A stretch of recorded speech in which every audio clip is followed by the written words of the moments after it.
একটি অপার্থিব সকাল। সেই শুরুর দিনগুলোর মতোই নিরিবিলি, নিস্তব্ধ, শুনশান পরিবেশ। দীর্ঘ ঝড়ের তাণ্ডব আর ঝুম বর্ষাকে সর্বে বিদায় জানিয়ে খুব ভোরে সূর্যকিরণ উঁকি দিয়েছে পূব আকাশে। দক্ষিণ জানালার কাঁচগুলি সেই এক ফালি মিঠে রোদ এসে আছড়ে পড়ছে অত্যাধুনিক কাচের রুমটিতে। অডোর কাছে এই পরিবেশ, এই আবহাওয়া নতুন কিছু নয়, বরঞ্চ অনেক দিনের অভ্যেস।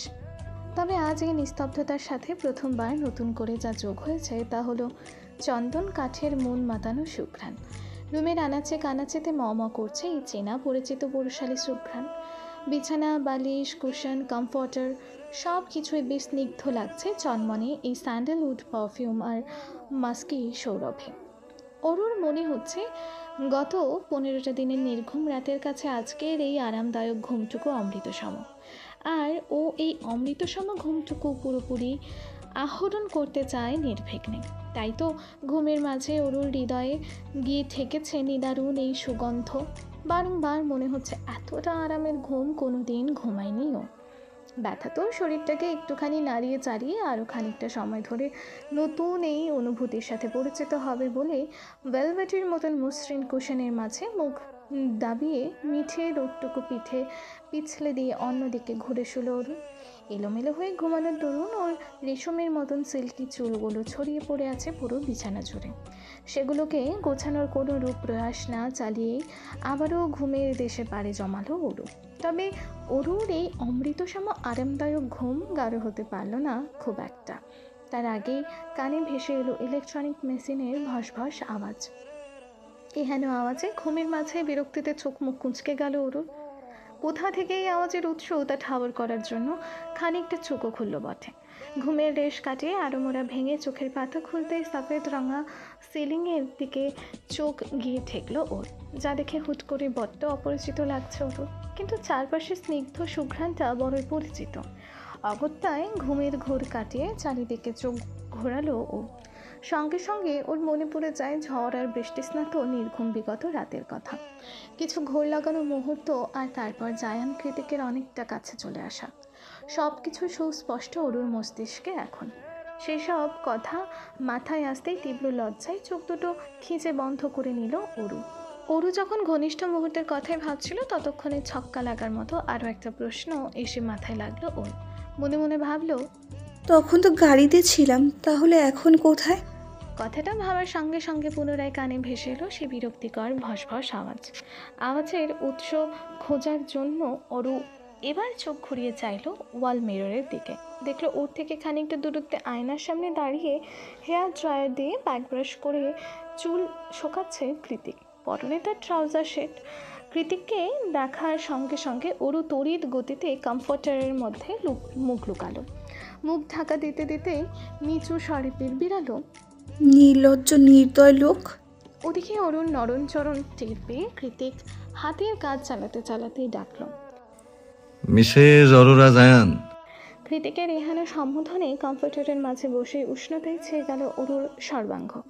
লজ্জারে রক্তিম হয়ে ঘিরে ধরেছে মুখমণ্ডলের আনাচে কানাচে। সেই সাথে যোগ হয়েছে তলপেটের উড়ন্ত প্রজাপতি। লজ্জায় রাঙা হয়ে অরু যখন ঠোঁট কামড়ে মটকা মেরে পড়েছিল তখনই পুনরায় ডেকে ওঠে কৃতিক। আয়নার দিকে তাকিয়ে বলে, এটা আপনার বাপের বাড়ি নয় মিসেস জায়ান, এটা আপনার স্বামীর বাড়ি। তাই 12টা পর্যন্ত ঘুমানোর বদভ্যাস দূর করতে হবে, কজ আপনার হাজবেন্ডকে সকাল সকাল ভার্সিটি যেতে হয়। কৃতিকের এহেন খোঁচা মারা কথায় অরু আর শুয়ে থাকতে পারল না। অগত্যায় মুখ কাঁচো করে উঠে বসে পিঠ ঠেকিয়ে দিল খাটের ব্যাক স্ট্যান্ডে। ওর পরনে এখনও কৃতিকের সফেদ রঙা শার্ট, সামনের দিকে শার্টের দুটো বোতাম খোলা। অরু নিজের অপটু হাতে বোতাম দুটো লাগিয়ে একটু একটু চোখ উঁচিয়ে কৃতিককে দেখল। অতঃপর মিনমিনিয়ে শোধালো, বাসায় কি করে এলাম?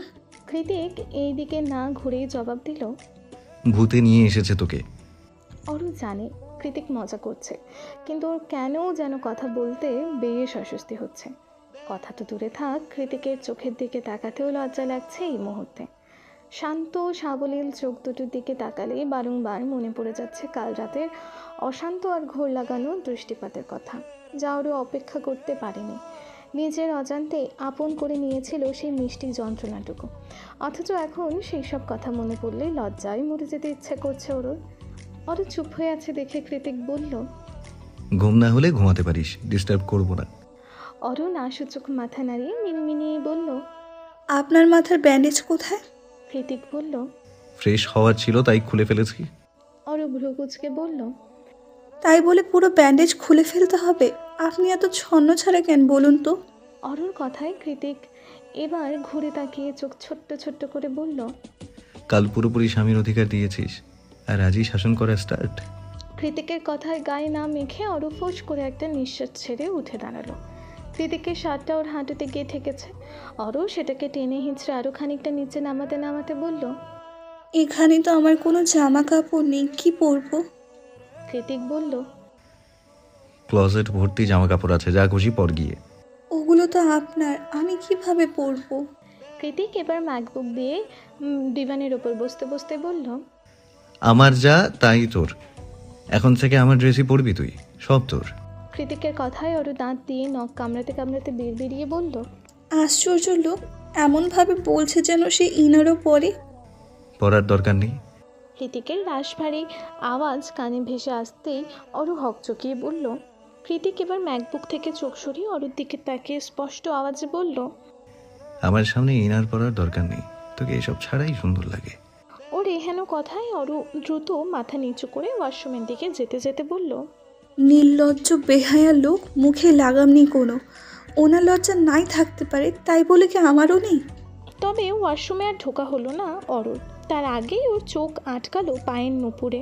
পা দুটো এদিক ওদিক ঘুরিয়ে নুপুর জোড়া ভালো মতো পরখ করে অস্ফুটেই বলে উঠল অরু।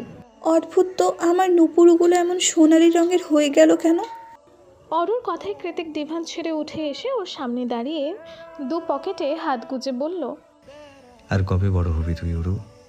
তুই বড় হতে হতে তো আমি বুড়ো হয়ে যাব। অরু মাথা তুলে করুণ সুরে বলল। কেন, কি হয়েছে? কৃতিক ঠোঁট কামড়ে বলল। না কিছু না, আমার পিচ্ছি বউ সোনা আর রূপার পার্থক্য বোঝে না, তাই বললাম আর কি। অবশ্য দোষটা আমারই। মনে মনে বলল। যখন পড়িয়েছিলাম তখন তুই ঘুমের ঘোরে ছিলি, জানার কথাও না। কৃতিকের কথায় মন খারাপ হয়ে গেল অরুর। ও মুখ কালো করে শুধালো। এভাবে কেন বলছেন? কি করেছি আমি? অরুর কথায় কৃতিক বলল। কিছু করিসনি, হেঁটে যেতে পারবি নাকি হেল্প করব? আবারও সেই লাগাম ছাড়া কথাবার্তা। কৃতিকের কথায় অরু দ্রুত ওই জায়গা থেকে প্রস্থান করতে করতে দাঁত কিরমিরিয়ে বলে। পারবো আমি, সরুন তো। দিনের দ্বীপ্রহর চলমান। সকালের মিঠে রোদটুকু মিয়ে গিয়ে কালো মেঘের আড়ালে ঠাঁই নিয়েছে সূর্যি মামা, যার দরুন অত্যাধুনিক হলরুমটা অন্ধকারে ছেয়ে আছে। একটা লম্বা হট শাওয়ারের শেষেই অন্ধকারের মাঝেই পা টিপে টিপে হলরুমে এসেছে অরু। নিচে নেমেই কোনো কিছু না ভেবেই সবার আগে স্ফটিকের সবগুলো আলো জ্বালিয়েছে ও। এবার সব কিছু পরিষ্কার দেখা যাচ্ছে। ফিকে হয়ে যাওয়া নিরিবিলি রুমে উপস্থিত মাত্র দুজনার। অরু পাশ ঘুরে কাউচের দিকে তাকিয়ে দেখলো কৃতিক কাউচে পিঠ থেকে মেঝেতে বসে বসে বাইক রেসিং গেম খেলার প্রস্তুতি নিচ্ছে। অরু কৃতিককে দেখে একটা দীর্ঘশ্বাস ছাড়ল। অযাচিত মনটা লাফিয়ে উঠে শুধালো। আপনি কি করে থাকেন এতটা একা একা?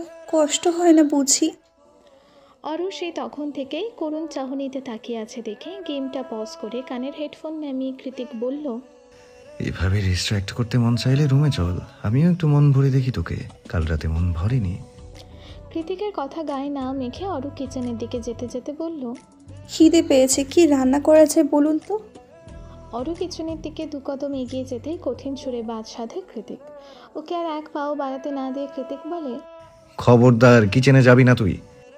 কৃতিকের কথায় অরু ভ্রু কুঞ্চিত করে পেছনে তাকিয়ে শুধালো। কিচেনে না গেলে রান্না করব কিভাবে?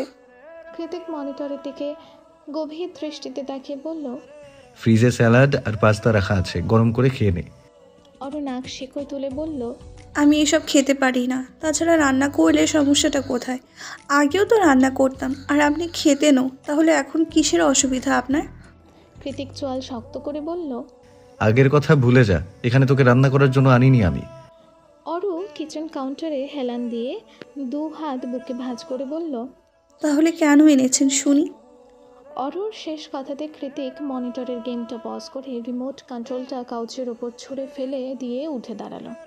অতঃপর ট্রাউজারের পকেটে হাত গুজে অন্য হাত দিয়ে লম্বা ঘাড় ছুঁই ছুঁই চুলগুলো ব্যাক ব্রাশ করতে করতে অরুর থেকে এগিয়ে এসে ওর কানের কাছে মুখ নিয়ে হাসকি আওয়াজে বলল, দুটো রিজন।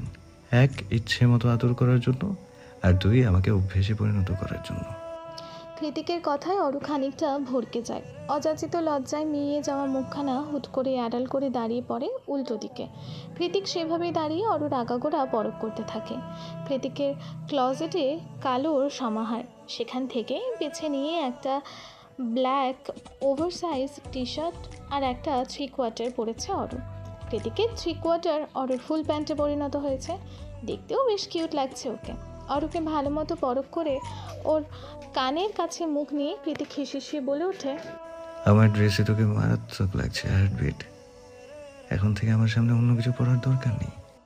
অন্য কিছু পরার দরকার নেই মানে? এই আবার কেমন কথা? অরুকে এখন সারা জীবন এইসব দানবীয় সাইজের পোশাক আশাক পরে ঘুরে বেড়াবে নাকি? আশ্চর্য, মানুষ কি বলবে? কথাটা ভেবেই বিরক্ত হলো অরু।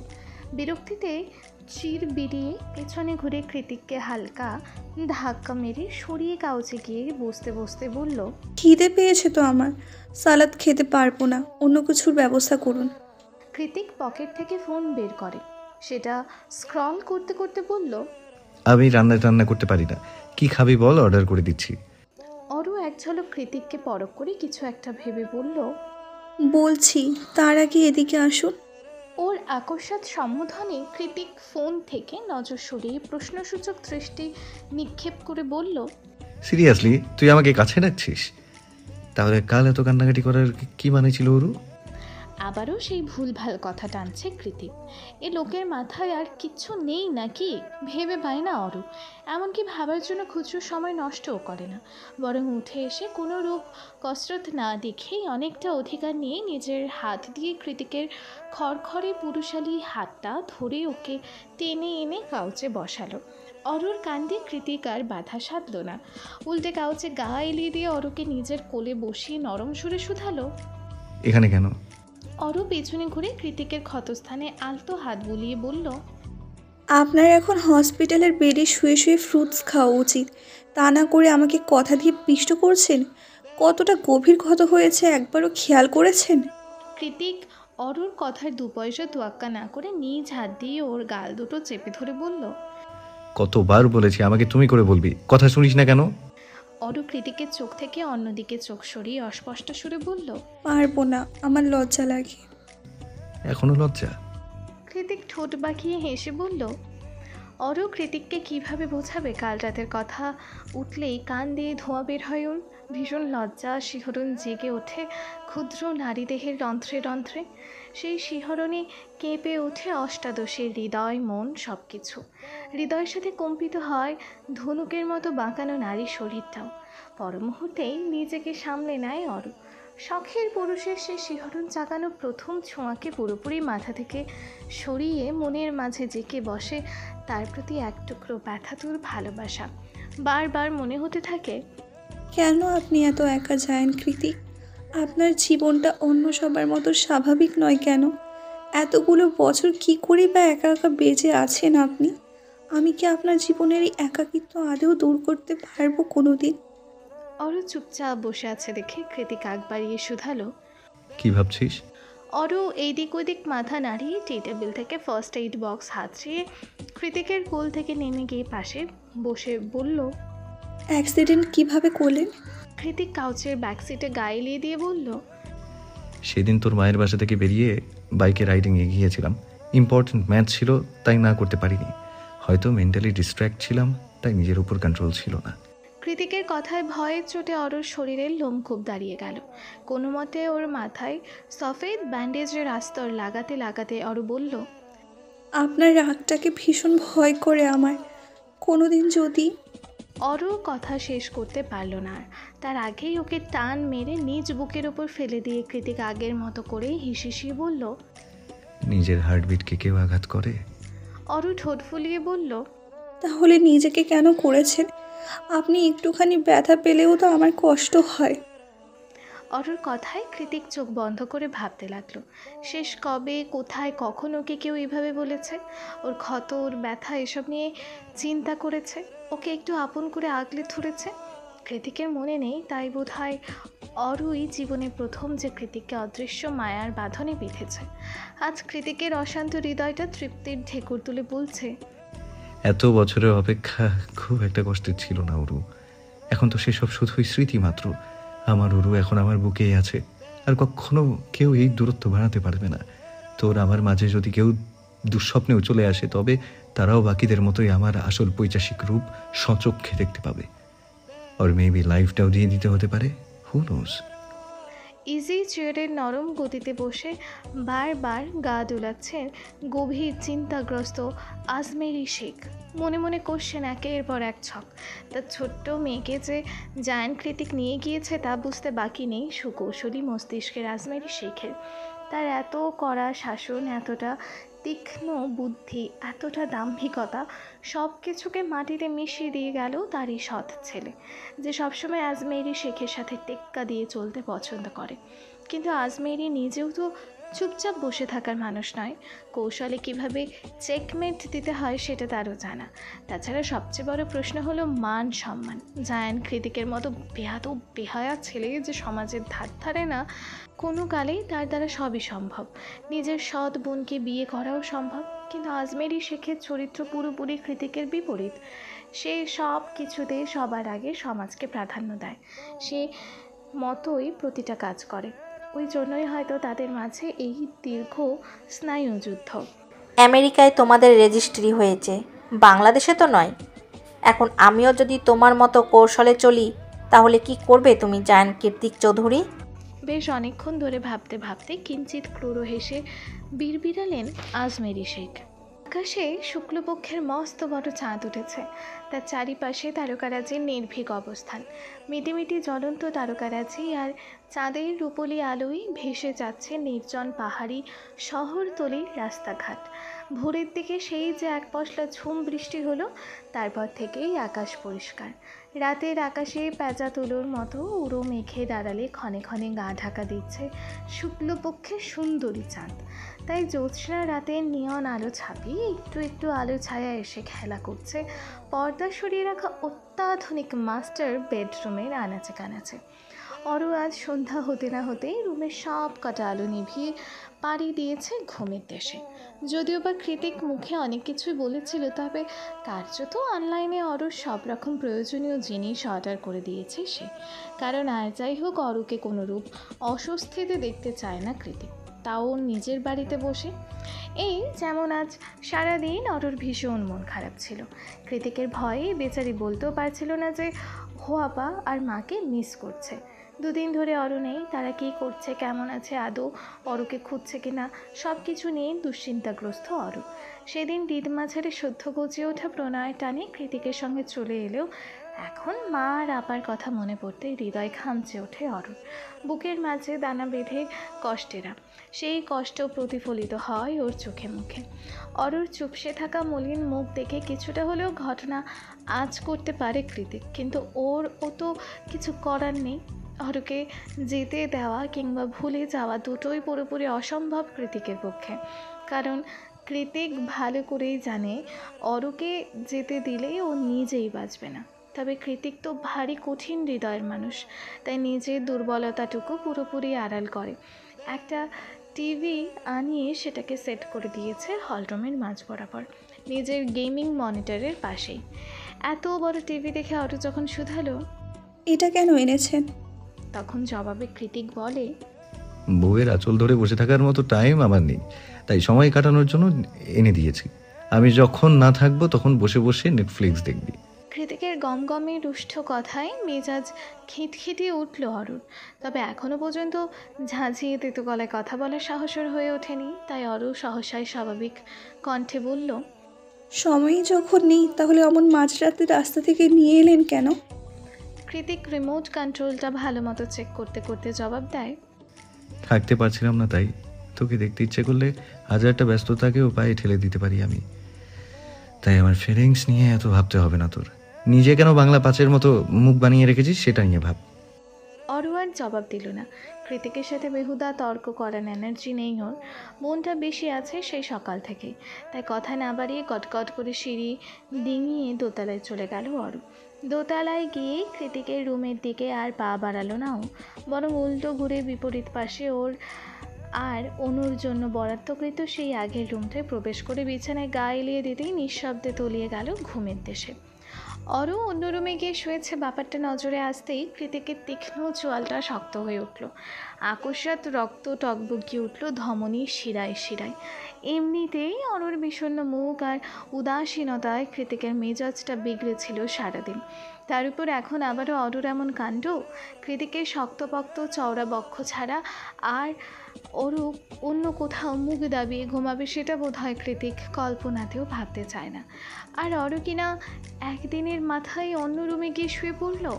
কথাটা ভাবতেই ক্রোধটা তুঙ্গে উঠে এসেছে ওর। হঠাৎ বেড়ে ওঠা তীব্র ক্রোধটাকে কোনো মতে ঠোঁট কামড়ে সংবরণ করে দু আঙুলে নিজের গলাটা ঘষতে ঘষতে কিছু একটা ভাবল কৃতিক। অতঃপর চট করে উঠে চলে গেল দোতলায় অরুর ঘরের দিকে। প্রকট আক্রোশ আর চরম বিরক্তি নিয়ে রুমের মাঝে পা বাড়াতে ঘুমন্ত অরুকে দেখা মাত্র পা দুটো সহসা ধীর হয়ে যায় কৃতিকের। সেই সাথে মস্তিষ্কের জ্বলন্ত ক্রোধে ভাটি পড়ে তৎক্ষণাৎ। রুমের পর্দাগুলো আলগোছে ঠেলে ধীরে পায়ে ঘুমন্ত নিষ্ফল অরুর দিকে এগিয়ে আসে কৃতিক। খানিকক্ষণ সেই ঘুমন্ত মুখটা মন দিয়ে পরখ করে ওকে দুই হাত তুলে নিয়ে নিজের রুমের দিকে ফিরে যেতে যেতে হিসিয়ে কৃতিক বলে, তোর ঘুম তোকে বাঁচিয়ে দিল অরু, না তো আজ আমি তোর ঠিক কী হাল করতাম সেটা নিজেও জানি না। আজ তুই টের পেতিস জায়ান কৃতিকের রোমান্স আদতে কতটা মারাত্মক। যেটা সহ্য করতে পারবি না তার জন্য উইশ করিস না হার্টবিট, কষ্টটা তোরই হবে। অরু সন্ধ্যাবেলায় ঘুমিয়েছে আর এখন রাতের শেষ প্রহর চলমান। ঘড়ির কাঁটায় ঠিক কয়টা বাজে জানা নেই অরুর। জানার অবশ্য কথাও নয়, ও তো ঘুমের ঘোরে বুঁদ হয়ে আছে এখনও। কিন্তু আশ্চর্যের বিষয় হলো অরুর মনে হচ্ছে কয়েক ক্রোশ দূর থেকে ওকে কেউ গলা উঁচিয়ে ডাকছে। গলার আওয়াজ স্পষ্ট নয়, তাই অরু এবার ঘুমের ভ্রম কাটিয়ে একটু সচকিত হলো। অতঃপর খেয়াল করে শোনার চেষ্টা করলো সেই দূরের আওয়াজ। এবার চোখ বুঝে সুস্পষ্ট আওয়াজ ভেসে এলো অরুর কানে। কয়েক ক্রোশ দূর থেকে নয়, বরং খুব কাছে, একেবারে কানের কাছে মুখ ঠেকিয়ে হাসকি স্বরে ডাকছে কৃতিক। আমার ঘুম পড়ে উঠে পড়ো। কৃতিকের তপ্ত নিঃশ্বাস আর আলতো ঠোঁটের পরশ ক্রমশই কানে গলায় এসে স্পর্শ করছে ওর। কৃতিকের এহেন নেশা ধরানো স্পর্শে অগত্যাই ঘুম ছুটে গেল অরুর। ও চট করেই চোখ দুটো খুলে সিলিংয়ের দিকে তাকিয়ে প্রশ্ন ছুড়ল, কি বললেন আবার বলুন। কৃতিক উঠে দাঁড়িয়ে নির্বিকার ভঙ্গিতে বলল, বলেছি অনেক ঘুম হয়েছে, এবার উঠে পড়ো, বের হব আমরা।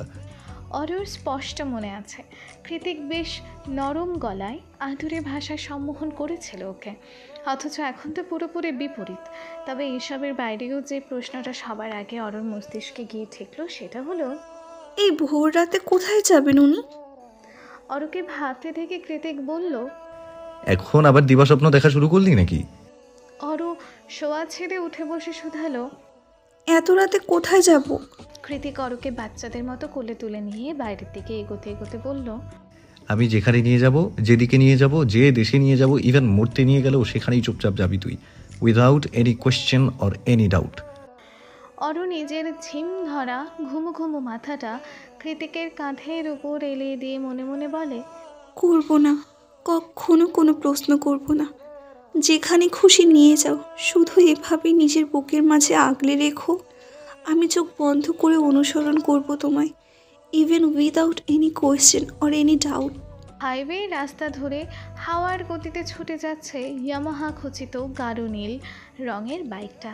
স্পিডোমিটারের গতি তখনও 100-র কাছে ছুঁই ছুঁই। অরু শক্ত করে জড়িয়ে ধরে রেখেছে কৃতিককে। ও জানে না কৃতিক ওকে ঠিক কোথায় নিয়ে যাচ্ছে। তার উপর ঘুমের রেশ এখনও কাটেনি ভালো করে। কি করেই বা কাটবে?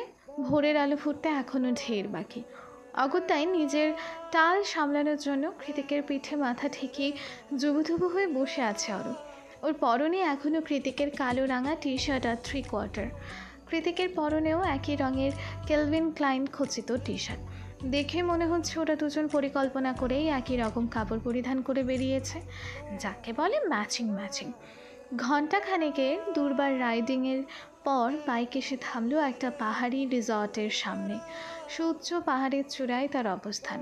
অন্যদিক দিয়ে এলে সোজা রিসর্টের গেটে গাড়ি দাঁড় করানো যেত। অযথা এতখানি ঘুরে এই পাহাড়ি রাস্তার ঢালে বাইক থামানোর কি মানে আছে জানে না ওর। রিসর্টে টানানো ল্যান্টার্ন আর ফেরি লাইটের কৃত্রিম আলোয় পাহাড়ের চূড়া থেকে শুরু করে আঁকাবাঁকা রাস্তা অবধি যত দূর চোখ যায় সব কিছু ঝকঝকে পরিষ্কার। অরু চারিদিকে চোখ বুলিয়ে কৃতিককে শুধালো, এখানে কেন নিয়ে এলেন? এখান থেকে হেঁটে হেঁটে সিঁড়ি ডিঙিয়ে অত উপরে উঠতে গেলে জান বেরিয়ে যাবে, আমি পারবো না। কৃতিক নিজের হেলমেট খুলে ব্যাকেট হ্যাটটা পরে নিয়ে তীক্ষ্ণ আওয়াজে বলল। তোকে উঠতে বলেছি আমি। অরু মুখ কাঁচুমাচু করে বলল। তাহলে? কৃতিকার জবাব দিল না অরুর প্রশ্নের, বরং এগিয়ে এসে অরুকে কোলে নিয়েই একে একে সিঁড়ি ভেঙে উঠতে লাগলো পাহাড়ের চূড়ায়। কৃতিকের রেহানো কাণ্ডে অরুর চোখ কপালে উঠে গিয়েছে, সেই সাথে শুকিয়ে গিয়েছে গলার তরলটুকুও। নিজের শক্ত হাতে কৃতিকের গলা জড়িয়ে ধরে, জিভ দিয়ে অধর ভিজে কম্পিত কণ্ঠে অরু বলে, এভাবে কোলে নিয়ে অত ওপরে ওঠার রিস্ক হয়ে যাচ্ছে না? না মানে এধার ওধার হলে যদি কিছু হয়ে? কৃতিক অরুর দিকে না চেয়েই পা চালাতে চালাতে জবাব দিল, মরলে দুজনে একসাথে মরবো, আর কোনো আফসোস থাকবে না, সেটাই ভালো নয় কি? কিন্তু আপনার তো আমাকে নিয়ে উঠতে কষ্ট হচ্ছে। কৃতিক অরুকে এক ঝলক দেখে নিয়ে ওপরে উঠতে উঠতে বলল, আমি একবারও বলেছি তোকে কোলে নিয়ে উপরে উঠতে আমার কষ্ট হচ্ছে? কৃতিকের কথায় অরু না সূচক মাথা নাড়ালে কৃতিক পুনরায় বলে, তাহলে বেশি বোঝা বন্ধ কর, নয়তো মার খাবি। কৃতিকের এহেন কথায় অভিমান হলো অরুর। আগের সম্পর্ক যাই ছিল মানা যায়, কিন্তু এখন তো স্বামী হয়ে গিয়েছে, এখনও কিনা কৃতিক মারতে চায় ওকে। ব্যাপারটা বেশ অপমানজনক আর লজ্জার। স্বাভাবিকভাবে অরুর খারাপও লেগেছে, তাই দরদ দেখানোর সকল ইচ্ছেকে জলাঞ্জলি দিয়ে আর একটাও কথা না বাড়িয়ে চুপচাপ হয়ে কৃতিকের কোলেই বসে রইল অরু। কৃতিক যখন পাহাড়ির চূড়ায় এসে অরুকে কোল থেকে নামিয়ে দেয় তখনও ভোরের আলো ফোটেনি। রিসর্টের আবছা আলোয় অরু চারিদিক তাকিয়ে বুঝতে পারে জায়গাটা সংরক্ষিত, কিন্তু আপাতত কোনো মানুষের আনাগোনা নেই এখানে। পেছনে অবস্থিত সফেদ রাঙা কটেজগুলোর ব্যাকইয়ার্ডটা বেশ সুন্দর এবং সুসজ্জিত, আর সামনে রয়েছে বিস্তৃত খোলা আকাশ। অরু যেখানে দাঁড়িয়ে আছে সেখান থেকে কয়েক কদম এগুলেই গভীর খাদ। সেদিকে ভুল ক্রমে উঁকি দিলেও পিলে চমকে ওঠে অরু। সিদ্ধারে দিয়ে বয়ে যায় শীতল ঠান্ডা স্রোত, অথচ সেখানে গিয়েই পা ডুলিয়ে বসেছে কৃতিক। বসে থেকেই আঙুলের ইশারায় ডাকলো অরুকে। কৃতিকের ইশারা বুঝতে পেরে অরু না সূচক মাথা নাড়িয়ে বলল, আমি ওখানে যাব না, আমার ভয় করছে। তাছাড়া নিচের দিকে তাকালে আমার কেমন গা গুলিয়ে ওঠে। কৃতিক খানিকটা দূরে দাঁড়িয়ে থাকা অরুকে আশ্চর্য কণ্ঠে শুধালো। আমি থাকতে ভয় কিসের তোর? কৃতিকের এই একটা বাক্যই যথেষ্ট ছিল অরুর আত্মবিশ্বাস ধরে রাখার জন্য। অরু জানে জায়ান কৃতিকে বেঁচে থাকতে ওর শরীরে বিপদের সূক্ষ্ম আঁচও লাগতে দেবে না সে। অবশেষে সেই বিশ্বাসের দৃঢ়তা থেকে সহসা এগিয়ে গিয়ে সাবধানে কৃতিকের গা ঘেঁষে পাহাড়ের চূড়ায় বসে পড়ল অরু। অরু বসার সঙ্গে সঙ্গে ওর কোলে মাথা এলিয়ে দিয়ে কুচি ঘাসে আবৃত মাটির ওপর শুয়ে পড়ে কৃতিক। কৃতিকের রেহানো কাণ্ডে অরু ধরফড়িয়ে উঠে বলল, কি করছেন? খাদে পড়ে যাবেন তো। অরুর কথায় কৃতিক বাঁকা হাসিতে ঠোঁট প্রশস্ত করে। অতঃপর কোনো টু শব্দ না করেই হাত উঁচিয়ে একটানে অরুর লম্বা চুলের গার্ডারটা খুলে নেয় নিজ হাতে। সঙ্গে সঙ্গে ঝরঝরি কৃতিকের শরীরে আছড়ে পড়ল রেশমের মতো সিল্কি চুলগুলো। অরুর চুলগুলোকে নিজের বুকে জায়গা করে দিয়ে কৃতিক বলল, খোলা চুলে তোকে বরাবরই অ্যাট্রাকটিভ লাগে, আমি পাগল হয়ে যাই দেখলে। কৃতিকের কথায় অরু ভ্রু কুঁচকাল। কী প্রশ্নে কী উত্তর দিল ওই লোক? নিজের বিরক্তিটুকু ঠোঁট কামড়ে সংবরণ করে অরু আবারও শুধালো, কি বলছেন এসব? কৃতিক অরুর হাতটা নিজের চুলের ভাঁজে ঢুকিয়ে দিয়ে বলল, হাত বুলিয়ে দে, ঘুমাবো আমি, কাল সারা রাত ঘুমোইনি। অরু কর্কশ আওয়াজে শুধালো, কেন ঘুমাননি? নিষেধ করেছিলাম আমি। কৃতিক চোখ দুটো বন্ধ করে জবাব দিল, তোর জন্যই তো ঘুমাতে পারিনি, নিজের রূপ দেখিয়ে আমাকে সিরিয়াস করেছিস, তো শাস্তি হওয়া উচিত। বারে, আপনি বুঝি আমাকে খুব ঘুমোতে দিয়েছেন? গাড়ির মধ্যেই তো। কথাটা শেষ করার আগেই নিজের জিভে লাগাম টানল অরু। কথায় কথায় কী সব বলা শুরু করেছে টের পায়নি তখন, আর এখন নিজের লাগামহীন কথায় নিজেরই লজ্জা লাগছে খুব। মনে মনে ভাবছে, সব দোষ এই জায়ান কৃতিকের। ওনার সাথে দুদিন থেকেই ঠোঁট কাটা হয়ে গিয়েছি আমি। ভবিষ্যতে যে আরও কত অভ্যেস জুটিয়ে ফেলবো তার ইয়ত্তা নেই।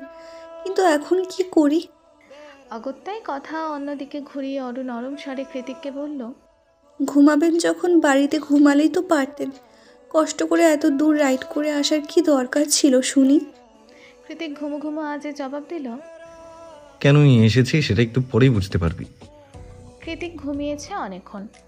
অরু আলতো করে হাত বুলিয়ে দিচ্ছে কৃতিককে চুলের ভাঁজে, আর মনে মনে ভাবছে, আগে আপনার চোখের দিকে তাকাতেও ভয় করতো আমার। মনে হতো এই বুঝি ভাষা ভাষা চোখ দুটো দিয়ে গিলে খাবেন আমাকে। অথচ এখন দেখুন পুরো দুনিয়ার আড়ালে কতটা আয়েশ করি না ঘুমিয়ে আছেন আপনি আমার কোলে। আর আমাকে দেখুন কতটা নিঃসংকোচে কতটা যত্ন করে আপনার মাথায় হাত বুলিয়ে দিচ্ছি। কেনই বা দেব না বলুন? আপনাকে তো আমি ভালোবেসে ফেলেছি, আপনি কি তা জানেন? অরুর মন গহীনের হাজারো সহজ স্বীকারোক্তি তখনই থেমে যায় যখন ও দেখতে পায় চোখের সামনে বিস্তৃত আকাশে কুসুম রাঙা সূর্যোদয় হচ্ছে। ভোর হয়েছে, প্রশান্ত মহাসাগরীয় হিমেল হাওয়ায় ছেয়ে যাচ্ছে শরীর। কর্ণকুহরে ভেসে আসছে পাখিদের কিচিরমিচির আওয়াজ, আর চোখের সামনে পুরো আকাশ জুড়ে ধীরে ধীরে মাথা চাড়া দিয়ে উঠছে এক ফালি রক্তিম সূর্যকিরণ। কী অপরূপ দৃশ্য! এতটা কাছ থেকে আগে কখনো সূর্যোদয় দেখার সুযোগ হয়নি অরুর, এটাই প্রথমবার। তাই নিজের ভেতরের চরম উৎকণ্ঠাকে দমাতে না পেরে দুহাতে ঘুমন্ত কৃতিকের চুল খামচে ধরে খুশিতে চিৎকার দিয়ে উঠল ও। হঠাৎ করে চুলে বেশ জোরে সোরে টান পড়ায় আকস্মাৎ লাফিয়ে উঠে বসলো কৃতিক। চিৎকার অত অরুর দিকে তাকিয়ে উদ্বিগ্ন কণ্ঠে শুধালো, কি হয়েছে? অরু খুশিতে টলমল চোখে আঙুল উঁচিয়ে সূর্যোদয় দেখল। কৃতিক এবার মৃদু হাই তুলে সেদিকে এক নজর তাকিয়ে চোখ ঘুরিয়ে অরুর দিকে চাইল, যে এই মুহূর্তে মুগ্ধ নয়নে ধরণী জোরে সোনালি সূর্যের আগমন দেখছে, আর কৃতিক দেখছে তার অরুকে। নিষ্প্রভ চোখে অরুকে দেখতে দেখতে কৃতিকের মন বলে, আমার চাঁদ সূর্য দুটোই তোর মাঝে নিবদ্ধ রূপ, তোর মাঝেই তারা উদীয়মান, আবার তোর মাঝেই তারা অস্তমান। আমি কেবল মুগ্ধ নয়নে দেখি আর ভাবি কি অপরূপ তারা। গলে যাওয়া মোমের নিয়ন অগ্নিশিখায় তোকে প্রথমবার দেখেছিলাম আমি। সেটাই ছিল আমার দেখা সবচেয়ে অপরূপ দৃশ্য। প্রথম দেখাতেই তৃষ্ণার্ত হয়ে উঠেছিল হৃদয়টা, যে তৃষ্ণা আজও মেটেনি আমার। বরাবরই আমি স্বার্থপর, আর স্বার্থপরের মতোই তোকে অতিরিক্ত চাই। সেদিনের পর থেকে এক হস্তাদোষী ছাড়া আর কাউকে মন ভরে দেখার ইচ্ছে জাগেনি কোনো কালই। এই জীবনে আর কোনো দিনও জাগবে বলে মনেও হয় না। কৃতিক সেই তখন থেকে তাকিয়ে আছে দেখে অরু একটু ইতস্তত বনে গেল। নিজের জামা কাপড় কোনো মতে ঠিকঠাক করে মিনমিনিয়ে শুধালো। কি দেখছেন অমন করে? অরুর প্রশ্নের জবাবে কৃতিক ক্ষীণ আওয়াজে বলল, আমার সূর্যোদয়। টিনডেড কটেজের জানালা দিয়ে সূর্যোদয়ের দৃশ্য স্পষ্ট। অরু কাঁচের জানালা দিয়ে এখনও সেদিকেই তাকিয়ে আছে। পুরো দৃশ্য উপভোগ করার আগেই কৃতিক টেনে টুনে কটেজে নিয়ে এসেছে ওকে। ভারী নির্দয় আচরণ, কিন্তু এই মুহূর্তে ঝগড়া করার মতো সময় নেই অরুর হাতে। ও পুরোটা দৃশ্য ঠিকঠাকভাবে দেখতে চায়। সেই কটেজের জানালা দিয়েই আপাতত উপভোগ করছে সাদামাটা সূর্যোদয়। কিন্তু এই মুহূর্তে বোধ হয় সেটাও সহ্য হলো না নির্দয় কৃতিকে। ও কোনোরূপ আওয়াজ না করে এগিয়ে এসে হাত করে লাগিয়ে দিল জানালাটা। এবার বিরক্তিতে চড়বড়িয়ে ওঠে অরু। নিজের রাগটাকে কোনোভাবেই দমাতে না পেরে তেতো গলায় কৃতিককে বলে, কি সমস্যা? অরুর কাঁধের ওপর নিজের চিবুক ঠেকিয়ে কৃতিক হেসে জবাব দেয়, আমার এই টি শার্টটা তোর পরনে বিশ্রী লাগছে ওরু, খুলে ফেলি। কৃতিকের কথায় অরুর গলা শুকিয়ে এলো। ঠান্ডার মাঝেও হাতের তালু ভিজে উঠল তপ্ত ঘামে। লজ্জায় কথা আটকে আসছে, তবু নিজের মধ্যে একটু মেকি গাম্ভীর্য ধরে রেখে কথা ছড়ে অরু। কেন? আপনি তো কাল বললেন যে আপনার জামা কাপড়ে আমাকে মারাত্মক লাগে। কৃতিক নিজের বলিষ্ঠ হাতে অরুর পরনের টি শার্টটা টেনে খুলতে খুলতে হাসকে স্বরে বলল, কাল পরার পরে মারাত্মক লেগেছে, আর আজ খোলার পরে depends on my mood baby. একটা অনাকাঙ্ক্ষিত ঘটনাকে কেন্দ্র করে আজ 4 দিনের মাথায় আবারও সান ফ্রান্সিসকো ফিরে যাচ্ছে অরু। কৃতিক নিজেই ড্রাইভ করে এগিয়ে দিয়ে আসছে ওকে। ওদিকে মনের মাঝে একরাশ ভয় আর দ্বিধা আঁকড়ে ধরছে অরুকে। মা আর আবার মুখোমুখি হলে ঠিক কীরকম লঙ্কাকাণ্ড বাঁধিয়ে বসবে তারা, তা একমাত্র ওপরবালাই ভালো জানে। কিন্তু পাশে বসা কৃতিকের গম্ভীর মুখটা দেখে আপাতত সেই সব ভাবতে ইচ্ছা হলো না অরুর। গত 2 ঘন্টার পিনপতন নীরবতা ভেঙে কোনো মতে হৃদয়ে সাহস সঞ্চার করে অরু কৃতিককে শুধালো, কবে ফিরবেন? কৃতিক স্টিয়ারিংয়ে হাত চালাতে চালাতে জবাব দিল। খুব শীঘ্রই। অরু হ্যাঁ সূচক মাথা নাড়িয়ে আরও শুধালো। আপনি একাই যাচ্ছেন? না, প্রত্যয় ওর সাথে যাচ্ছে। অরু মুখ কাঁচুমাচু করে বলল। আমাকে নিয়ে গেলে হতো না? কৃতিক অরুদের ভবনের সামনে এসে আকস্মাৎ ব্রেক কষে বলল। তোকে নিয়ে যেতে পারলে আমার যে খুশি বোধ হয় আর কেউ হতো না উরু, কিন্তু সেটা সম্ভব নয়। মিডিয়ার ধারের কাছেও তোকে আমি অ্যালাউ করবো না। অরু অগত্যাই হ্যাঁ সূচক মাথা নাড়িয়ে শুকনো মুখে গাড়ি থেকে নেমে গেল।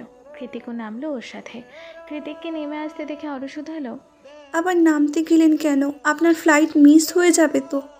কৃতিক সব পকেটে হাত গুজে অন্য হাতে অরুর ঘাড় টেনে নিজের দিকে নিয়ে এসে কাতর কণ্ঠে বলল। একবার তুমি করে ডাক, তারপরেই চলে যাচ্ছি। কৃতিকের কথায় অরু শুষ্ক ঢোক গিলে ওর গলাটা দু হাতে জড়িয়ে ধরে ফিসফিসিয়ে বলল। ফিরে আসুন, তারপর সব আপনার মেটাবো, প্রমিস। কৃতিক ব্যথাতুর হাসল, অতঃপর ক্রোধিত সুরে বলল। তোর মাকে ম্যানেজ করা না করা একান্তই তোর ব্যাপার, বাট আমি ফিরে এলে আমার সাথে আমার বাড়িতে ফিরবি, দ্যাটস মাই অর্ডার। অরু হ্যাঁ সূচক মাথা নাড়ায়, ওকে আশ্বস্ত করে বলে। বুঝেছি, এখন যান। কথা শেষ করে সামনের দিকে এগিয়ে যায় অরু। কৃতিক এখনও সেখানেই ঠাঁই দাঁড়িয়ে।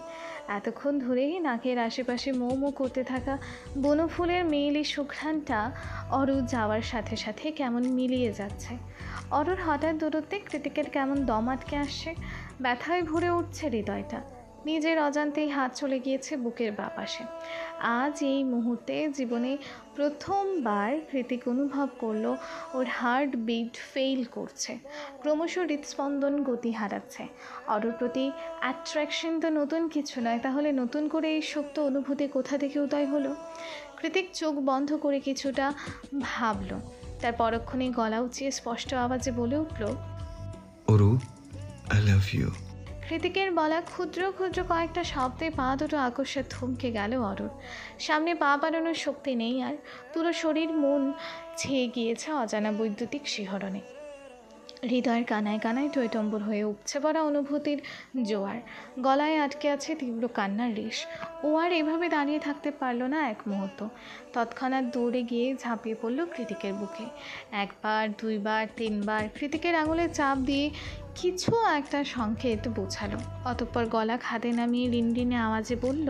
আমিও তোমাকে খুব ভালোবাসি জায়ান কৃতিক, খুব ভালোবাসি।